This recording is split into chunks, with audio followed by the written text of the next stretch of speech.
এই জন্য আল্লাহর ঘর মসজিদ বানাই বড় যে আছি না ইনশাআল্লাহ।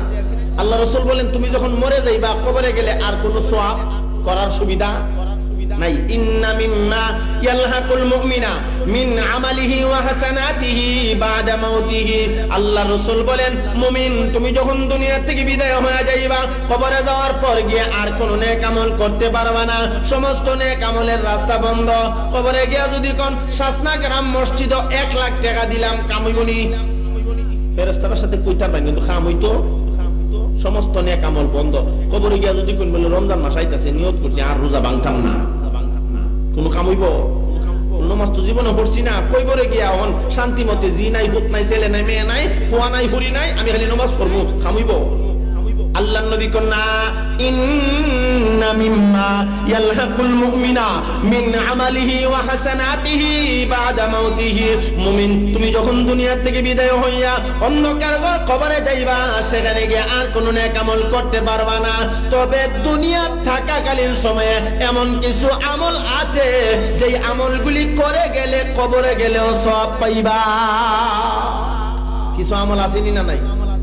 7টা আমলের কথা আল্লাহ রাসূল বলছেন। হযরতে আবু হুরায়রা হযরতে নবী করিম সাল্লাল্লাহু আলাইহি ওয়াসাল্লাম 7টা আমলের কথা বলেছেন। এর মধ্যে 4 নাম্বার আমলটার কথা বলি। আল্লাহ রাসূল বলেন আও মসজিদান বানাহু, যদি দুনিয়ার জমিনে কেউ মসজিদ বানায়া যায় তাহলে এই মসজিদ কঠিন কিয়ামতের ময়দানে তার জন্য সুপারিশগার হবে। আর এই কবর দেশে আপনি চলে যাওয়ার পর এই মসজিদ আপনি প্রতিষ্ঠিত করেছেন, যারা কিয়ামত পর্যন্ত এই মসজিদে নামাজ পড়বে এর সওয়াব আপনার কবরে অটোমেটিক যাইতে থাকবে। সুবহানাল্লাহ। এজন্য জানে মালে সবাই মসজিদের সাথে সুসম্পর্ক রাখবেন।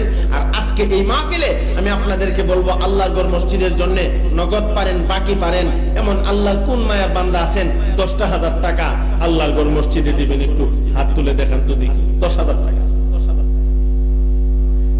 10,000।